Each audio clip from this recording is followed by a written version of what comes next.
नमस्ते। कभी सोचा है कि कोई जगह एक साथ एक ही वक्त में अपने इतिहास को भी जी सकती है और भविष्य को भी बना सकती है? आज हम महाराष्ट्र की इसी अनोखी भावना को समझने की कोशिश करेंगे। एक ऐसी जमीन जिसे अक्सर भारत की आत्मा कहा जाता है। तो चलिए इस सफर पर निकलते हैं। अब ये जो लाइन है, ये सिर्फ कहने की बात नहीं है। असल में आज हमारी पूरी बातचीत का सार इसी में छिपा है। ये बताती है कि महाराष्ट्र इतना विविध, इतना कॉम्प्लेक्स है कि उसमें कहीं ना कहीं पूरे भारत की एक झलक मिल जाती है। और आज हम इसी आइडिया को परत दर परत समझने की कोशिश करेंगे। तो सवाल उठता है, आखिर ऐसा क्या है जो महाराष्ट्र को भारत की आत्मा बनाता है? इसका जवाब छिपा है अलग अलग एलिमेंट्स के एक बहुत ही अनोखे संगम में। ये सब मिलकर इसकी एक गहरी और खूबसूरत पहचान गढ़ते हैं।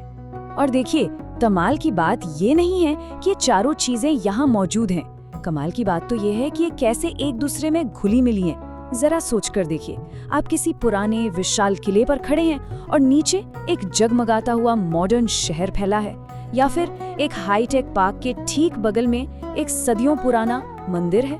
बस यही तो महाराष्ट्र का असली जादू। तो चलिए थोड़ा आगे बढ़ते हैं और इस मॉडर्न पहलू को जरा करीब से देखते हैं। और जब बात मॉडर्निटी की हो तो मुंबई से बेहतर जगह और क्या हो सकती है?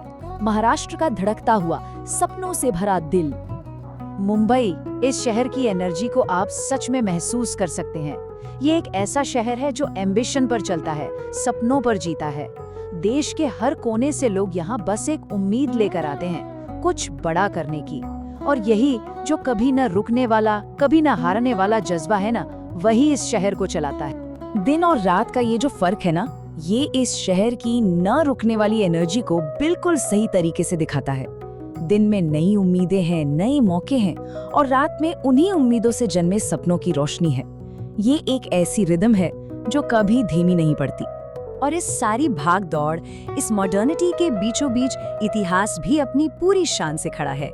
गेटवे ऑफ इंडिया को ही देख लीजिए। ये सिर्फ एक टूरिस्ट स्पॉट नहीं है, ये इस धरती के शानदार अतीत और इसकी कभी न मिटने वाली विरासत का एक जीता जागता सबूत है। अच्छा, तो शहर की इस तेज रफ्तार जिंदगी से निकलकर अब महाराष्ट्र के दूसरे पहलू की ओर चलते हैं, एक शांत, सुकून देने वाले पहलू की ओर। ये वो हिस्सा है जहां नेचर अपनी पूरी खूबसूरती के साथ बसता है। सोचिए, मॉनसून में हरी चादर ओढ़े सह्याद्री की पहाड़ियां, कल कल करते झरने, या फिर कोंकण के किनारे की वो शांत लहरें। महाराष्ट्र का नेचर एक अलग ही सुकून देता है। और ये एक बहुत जरूरी बात याद दिलाता है कि तरक्की चाहे कितनी भी हो जाए, अपनी जड़ों, अपनी प्रकृति से जुड़े रहना कितना जरूरी है।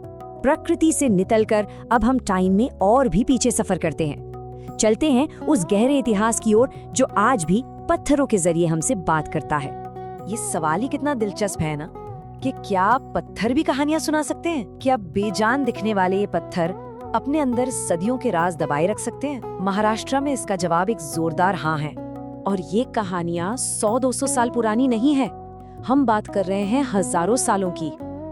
अजंता और एलोरा की गुफाओं में जो आर्ट है, वो इतना पुराना है कि सोचकर भी हैरानी होती है। ये एहसास दिलाता है कि हम वक्त के कितने छोटे से हिस्से में जी रहे हैं।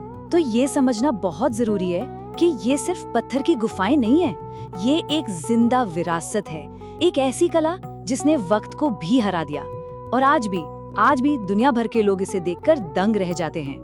इतिहास और प्रकृति की गहराइयों से निकलकर अब बात करते हैं महाराष्ट्र के रूहानी और कल्चरल दिल की। एक ऐसी जगह जहां आस्था और उत्सव एक दूसरे से पूरी तरह जुड़े हुए हैं। यहाँ एक शब्द है, श्रद्धा, जिसका मतलब बहुत गहरा है। ये सिर्फ धर्म की बात नहीं है, ये विश्वास की बात है। शिरडी को ही देखिए, वहाँ हर मजहब के लोग एक साथ एक ही विश्वास के साथ आते हैं। ये दिखाता है कि आस्था हर बंधन से ऊपर है। ये वो धागा है जो हर दिल को एक दूसरे से जोड़ता है। और ये जो कल्चर है ना, ये सबसे ज्यादा जिंदा होता है यहाँ के त्योहारों में। गणेश चतुर्थी के बारे में सोचिए, ढोल ताशों की वो गूंज, वो एनर्जी, और हर चेहरे पर जो भक्ति भरी मुस्कान होती है, वो नज़ारा ही कुछ और होता है। वो इस जगह की असली वाइब को दिखाता है। तो देखिए, अभी तक हमने इतिहास देखा, मॉडर्निटी को समझा, प्रकृति की बात की और कल्चर को भी महसूस किया। अब सवाल ये है कि ये सब एक साथ कैसे चलते हैं। कैसे महाराष्ट्र अपनी इतनी रिच विरासत को संभालते हुए भविष्य की तरफ भी बढ़ रहा है। ये टाइमलाइन इस पूरे सफर को बहुत खूबसूरती से समझाती है। यही इस राज्य का मूल मंत्र है कि एक शानदार अतीत आज की मेहनत के लिए हिम्मत देता है और यही मेहनत एक सुनहरे भविष्य की गारंटी बनती है। तो बस यही है महाराष्ट्र का सार, इतिहास का गर्व, आज की मेहनत और भविष्य की मुस्कान। इन तीनों का एक परफेक्ट बैलेंस जो इस जगह की पहचान है। और ये पूरी कहानी हमें एक बहुत गहरे सवाल पर लाकर छोड़ देती है। इतनी तेजी से बदलती दुनिया में कोई भी जगह अपने भविष्य को गले लगाते हुए अपनी आत्मा को, अपनी पहचान को कैसे जिंदा रख सकती है। महाराष्ट्र की ये कहानी, शायद इसमें हम सबके लिए कोई ना कोई सबक छिपा है।